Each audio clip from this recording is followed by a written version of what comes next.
You're listening to the Love Over Addiction podcast.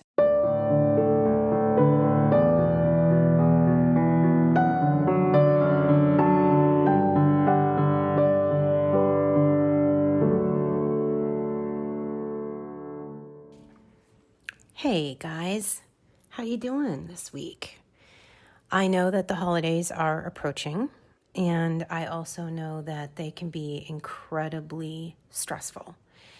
Not only because of all the responsibilities that come around holidays, the presents, the baking, the school stuff, but also, let's just be real, it can be really depressing when you love someone suffering from addiction and you hear the Christmas carols on the radio telling you how happy and jolly we should all be, and things don't feel happy and jolly. I remember many years ago how one Christmas actually was the Christmas that I decided, okay, enough is enough. I'm getting out of this marriage. My ex-husband, we woke up Christmas Day, and I had actually gotten the stomach flu the night before, and he had wrapped all of the presents and left notes for the kids, and it was really, really beautiful. And I was thinking, oh, we're turning a corner. You know, he's finally going to participate. You know, he's going to sober up. He realizes how much our family means to him, and he's going to get sober for me and the kids, and this is going to be a great year. And then that morning, the kids and I woke up and we went into the living room, and there was all these great presents that he had wrapped. And then in the middle of unwrapping them, he said he got a call from his office and needed to leave, and grabbed his keys and took off. And I was like, wait, what? Like, where are you going? And he's like, oh, there's an emergency at the office. I need to go. And I left my laptop at the office, and we lived like 40 minutes away from his office. And so he left, and he did not come back.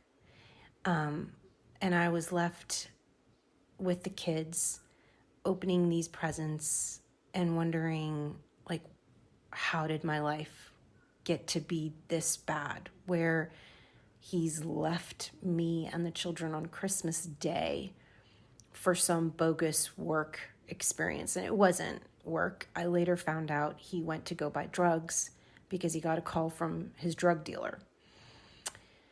But it's moments like that where you literally, your life feels surreal. It feels like you're living in a dream and not a reality, and not a good dream, kind of like a nightmare where and I know you guys have experienced this too, maybe not on Christmas Day, but other days where it could be a birthday, or it could be, 4th of July, or it could be just a regular day at a regular event that should be so easy and so natural. And you see other families or other couples, having these moments throughout their relationship. And these regular moments, they don't come naturally to your family and your relationship. They're filled with heartbreak, and you can't help but compare yourself and go, what am I doing wrong that I can't sit here and have Christmas like everybody else? I can't rely on my partner to be here and live life with me and do life with me and show up. And it's not like you can pick up the phone and call a friend at Christmas Day and be like, hey, my husband just took off to meet up with his drug dealer. What do I do? Your friend has no idea, and most of the time we're keeping it a secret because we're so damn embarrassed that not only, that our lives have become this way, but because we still love them. That's the embarrassing, humiliating part about it, is that it's like, wait a second, we're hanging around. We still want to spend the rest of our lives with this person. We're not leaving them right away and packing your bags. I was madly in love with my husband that night at Christmas when he wasn't around, and I hated myself for it. I I really lost my own self-respect because I was like, what kind of a human being, what kind of a mom allows this behavior to go on in her family and still is hoping that he's going to walk through the door and be like, surprise, just joking. I am here completely sober and, whatever. I can't even imagine what excuse he would give me that would make me feel better, but I would have believed it, not because it was true, but because I wanted to believe him.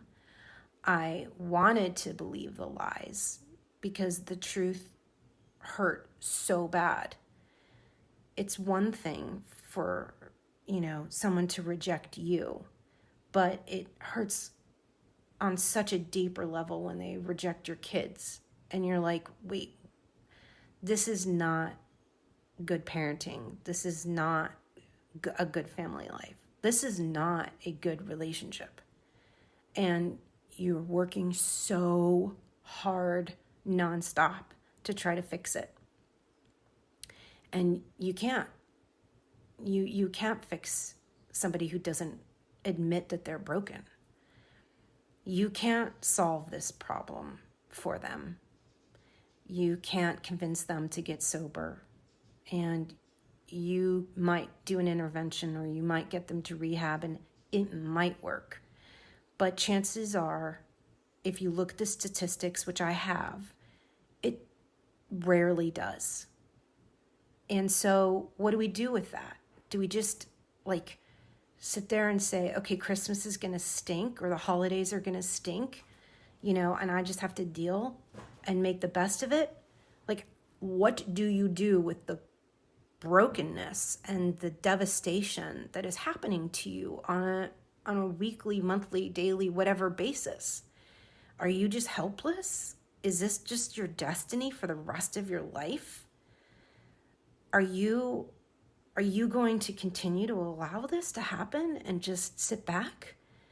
These are all the questions I was asking myself. And the more that I relied on my ex-husband to come up with the answers or the solutions, the more that the helpless I felt and the more out of control I felt. And honestly, the more weaker I felt. And when I looked at myself in the mirror, I didn't recognize myself anymore. I used to be incredibly strong and opinionated and powerful. I used to feel very powerful. And I felt like the light had gone out inside of me. That special sparkliness that's inside of me was gone, was faded.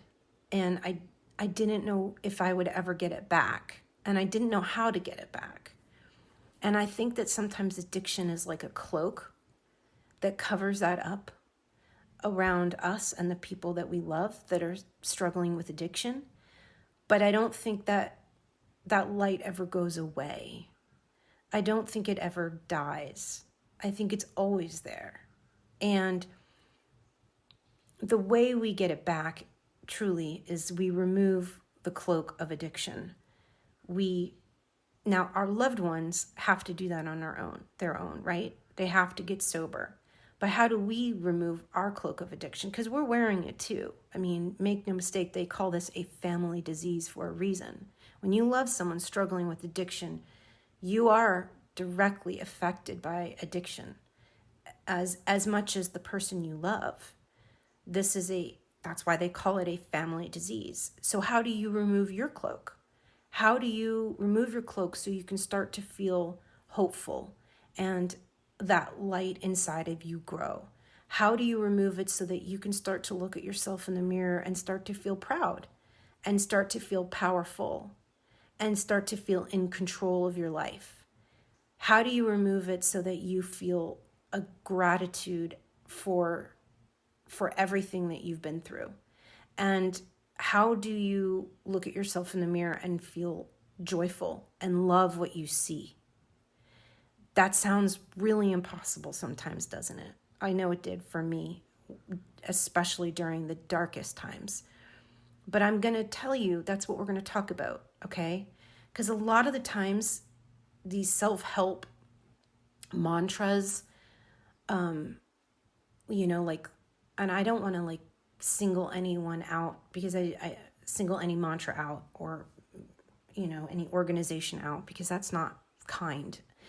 But sometimes they can be very elusive. Sometimes you can hear a specific phrase, and I'll just use one as an example, but like, let go and let God, right? Like, what those topics, those phrases always used to drive me bananas, because I was like, okay, but what does that mean?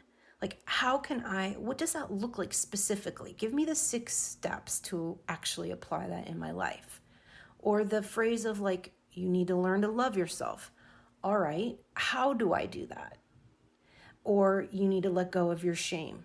Okay, but what do I need to do that? Like, I know that's the end goal, but how do I get there? How do I feel better while my husband is still intoxicated and not wanting to deal with his addiction? How do I feel better? Because I am desperate to feel better. I need to start to feel better, because I cannot hang on any longer. I cannot be strong one more day without trying to figure out or have a plan in place that things will get better. That's how I felt, and I know that that's how you felt too. I know that you are strong enough to hang on tomorrow and a week and a month and a year from now, as long as you know that there's a strategy in place to get better. So I'm going to talk today about how do we start removing the cloak of addiction from us. I can't help you on how to get them sober. Wrong podcast. I have no idea. If I did, my husband would have gotten sober. The truth is I don't think you can. I think that's entirely up to them. But what I can help you with is how to feel better and how to get hopeful and to come up with that strategy that will get you to a better place, because that I did figure out. And I got to a place that was so amazingly good that I thank God all the time that I had that Christmas that was devastating and heartbreaking. So I'm going to get you there too. And this is going to be a really shameless plug, so please forgive me. But if you have not invested in one of these programs, this is going to be your Christmas gift to yourself. I want you to seriously look at all of the programs that I offer, read the descriptions, and see if one fits you. And if you go on the website and you read the program and you go, there's no way I can afford that, I have 2 things for you. Number 1, I'm going to challenge that belief a little bit. And I'm going to say, really? Because look at how much money your family's spending on drugs or alcohol or their addiction per week. And I guarantee you the investment that you make on yourself will take away from money from the drugs or alcohol. If they are continuing to get high or whatever, you deserve help. And you deserve to make that investment in yourself. Put that money where it actually works for better, not for worse. But if you come back to me and you say, Michelle, no, seriously, I cannot afford this, then I've got your back too. I absolutely do not want you to not get help based on your finances. We have a buy one, give one. So for every person that buys a program from us, we give one away. And all you have to do is fill out a really quick form, fill it out, and we will give you the program, because I don't want anybody to not get help because they can't afford it. That's not fair. That's not right. I don't want to be that person. So I'm just encouraging you to please consider the idea that 2020 might have been a really crappy year, but 2021 could be the best year of your life. It could be the opportunity for you to get that strategy in place and come out the other side of this. Whether you leave, whether you stay, does not matter. You can still come out the other side of this feeling hopeful, in control, full of that confidence, with that cloak removed, and the light that's inside of you so strong, so beautiful, so magnetic. You could come out of this and be such a self-resilient, optimistic person.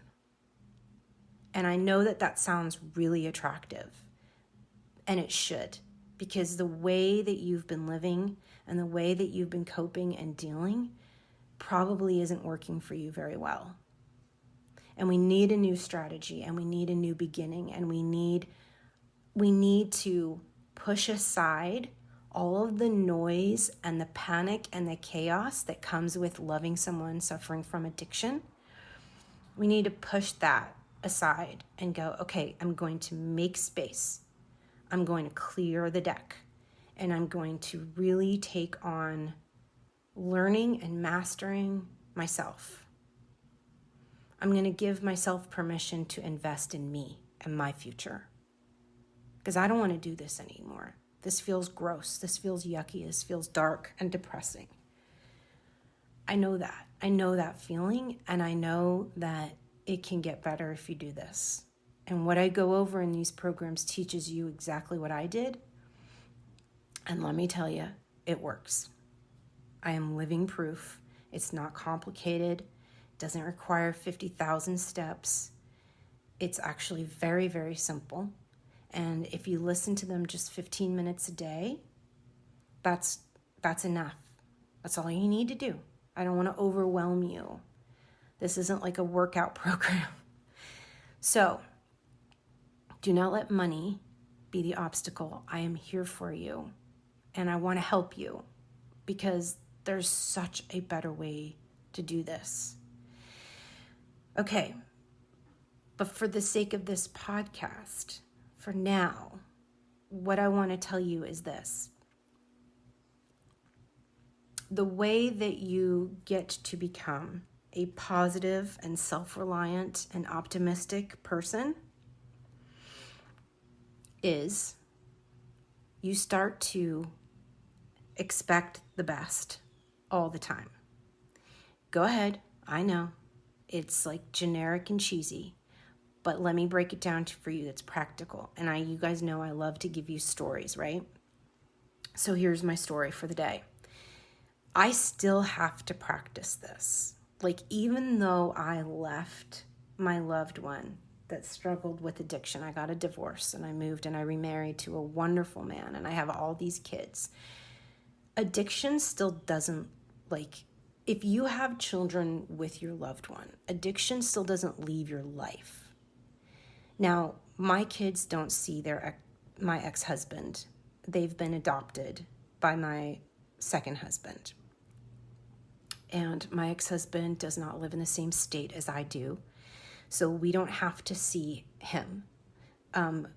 We have in the past, we have visited once a year, but that's not a healthy choice for us anymore, so we choose not to. But if you do leave your spouse and you do have kids and you do have a visitation schedule, typically you're going to still have to have addiction in your life. But even if you don't, even if you're like me, if you have children, I still look at those kids and I think they might have a predisposition, a genetic predisposition to addiction. So I still have to educate them. And I worry a lot, you guys, about them, struggling with their addiction. Like, they don't have an addiction that I know of. I have a son who's in college, a daughter who's a senior in high school, and another son that is in middle school. So I haven't dealt with this yet, but as a mom, I worry about this a lot. And I worry about how much of, is it nature versus nurture, right? And we don't know the answer to that. But I can get really worked up about it. I can get really easily worked up about wondering how my ex-husband is going to influence my children and their behavior. So what do I do when I kind of go into that spiral of out of control and panic and anxiety and worry, because you can get there really easily, right? And I know you guys can get there very easily, particularly when you're going through a divorce or you're dealing with addiction in your house. How do you become this optimistic person? How do you take anxiety and panic and turn it into something positive? Okay, it's very simple. This is, and there's like many more tools, but this is just one of them. And I practiced it yesterday because I was going there a little bit. I was allowing my mind to go there a little bit. So I was driving. So I pulled over my car. And you have to not be worried about what you look like. That's like secret number one. You have to not care what other people think of you or about being judged. Like, that's just, you got to get over it. So I pulled over my car and I sat in a parking lot. And I kept the motor running because it's hotter than heck in Florida. And I closed my eyes and I took a few deep breaths. And I thought, okay, here's what I'm going to do.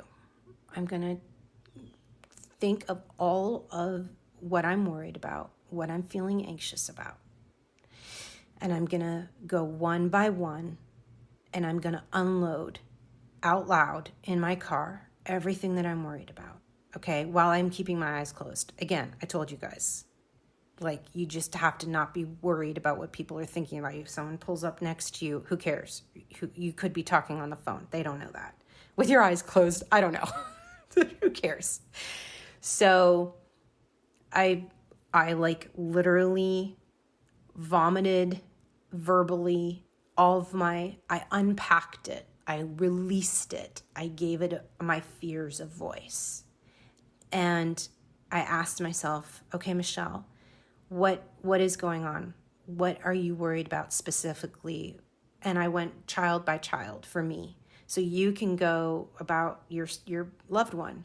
What are you worried about? And let it go. Get it all out. Get it all out of your chest, all out of your stomach, all out of your throat. Get it out of your body.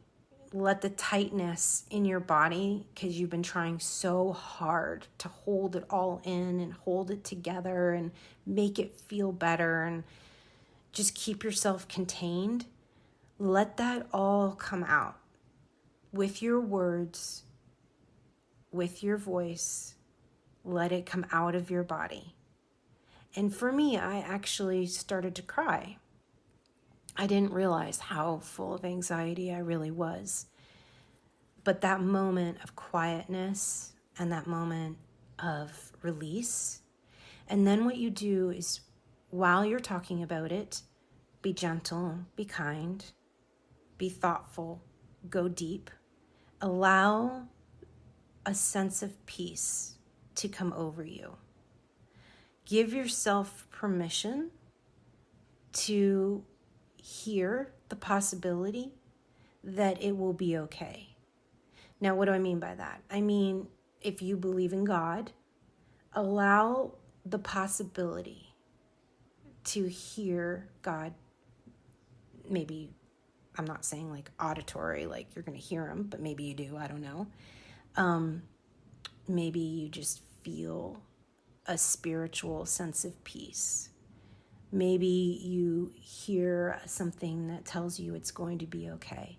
Open yourself up to the possibility to be vulnerable in receiving loving, kind, encouraging thoughts after you release all of this anxiety. And for me, that happened when I was calm, when I was quiet, when I allowed myself permission to just let it go. I waited. I sat there and waited and for a sense of peace to wash over me, for a feeling, a knowing that it's going to be okay and that I will be okay and my children will be okay. And I want you to do the same. This is so simple, but so often, I think particularly when we love someone struggling with addiction, it's busy, busy, busy, busy, busy. It's anxiety, anxiety, anxiety. What if, what if, what if? We allow that panic and that chaos to run our lives. And we almost become addicted to that chaos and panic feeling because it's like becomes second nature to us. And we need to stop allowing ourselves to be addicted. We need to break that addiction and start a different behavior. It doesn't take a lot of effort. It doesn't take a lot of discipline. It doesn't take a ton of work. It just takes time. And it's simply making the choice that you are going to allow a different message into your life and into your heart. That you're not going to make it all the time, every minute, about fixing, solving, controlling. You're just going to let everything sit there. You're going to let it out of your body, and you're going to receive messaging that is hopeful and positive.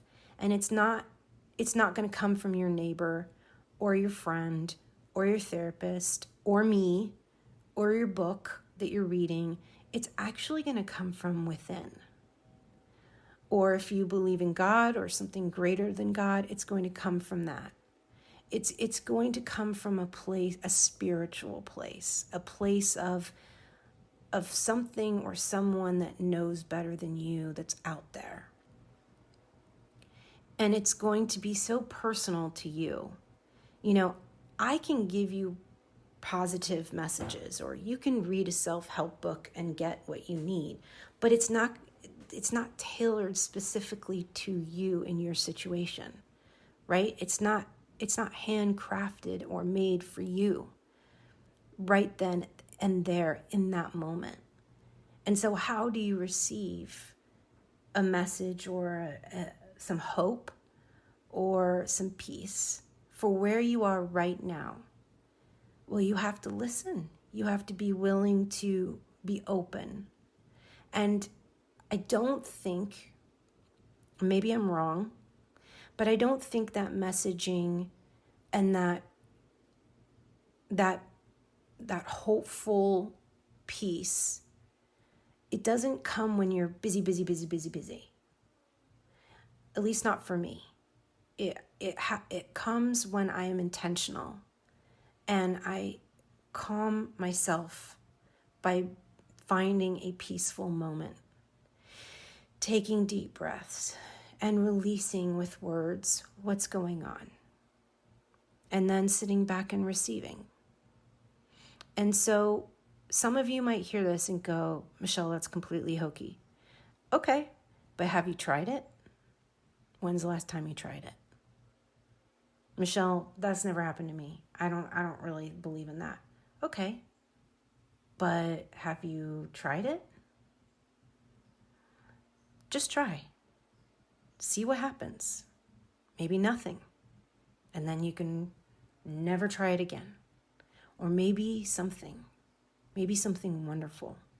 Maybe this is a new routine that you start in your life that's healthy for you, that doesn't require making an appointment or handing over your credit card or, eons and eons of time, or driving to an office building or getting dressed up. You can do this anywhere at any time in your day, and it's completely free. Just give it a try. What have you got to lose? Isn't life already feeling kind of crazy enough as it is? Why not try new things? Why not, instead of sitting there convincing yourself that it's not going to work, or being cynical, or being judgmental, why not switch that thinking and go, you know what? I'm going to try some new things. I'm going to try things I haven't tried before. I'm going to be open to doing new stuff. And maybe some of it will work and maybe some of it won't. But why not? It could be really exciting. It could be really fun. It could break you out of all of the negative patterns that we have picked up from loving someone with addiction. It could release you from your anxiety. It could help with your depression. You don't know. Maybe. So give it a try today. You can even do it while you're listening. Well, actually, you can't do it while you're listening, can you? Because you're listening to me. And you can't listen to me while you do this. You got to listen to someone way better than me, which is yourself, and be open to the possibility of a spiritual moment in your life. Give it a try. And if you try and you hear something, or you feel a wave of peace come over you, or you feel that little spark, little light inside of you that everybody has, that thing that makes you feel extra special, that thing that makes you feel like you were made really, really with, I don't know how to describe it, but it's like there's just something inside of you that feels magical, that feels special. If that starts to turn on a little bit, if it becomes a little stronger in this moment, if it flickers like a light on and off, or you rekindle that feeling, I want you to write us, tell us, write me. I want to hear about your stories. I want to hear what you're doing. I care so much about you guys. And I know that you can do this. I know that your life absolutely 100% can get better. And I know that one day in the future, you will look back on this time in your life and you will be grateful. You will be thankful that you are here and that you are suffering and that you were going through this deep emotional pain, because it's leading you to such a greater place.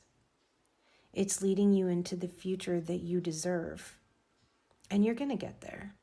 And I know you are, because you're listening to this.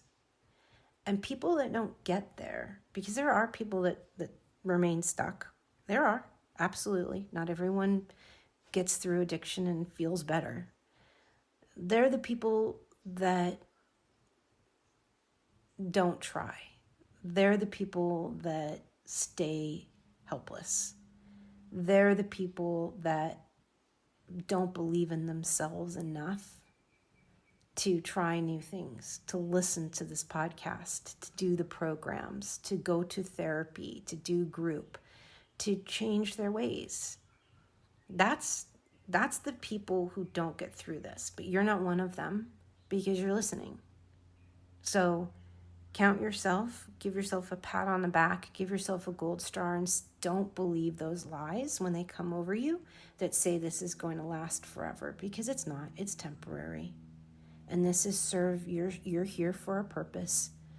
Addiction is happening to you for a reason, and it will be absolutely used for good later on. You just got to keep doing this, keep walking forward, keep being open to taking care of yourself, to learning about who you are, to rejecting the lies that addiction feeds us, because it does. It tries to convince us we are worthless. It tries to convince us that we don't deserve anything. It tries to convince us that we are bad. That's part of your battle, is saying, no, addiction, that's lies. I'm going to listen to something better. I'm not going to believe you. I'm stopping believing you. And I promise you, you will get through this and it will be okay. I promise.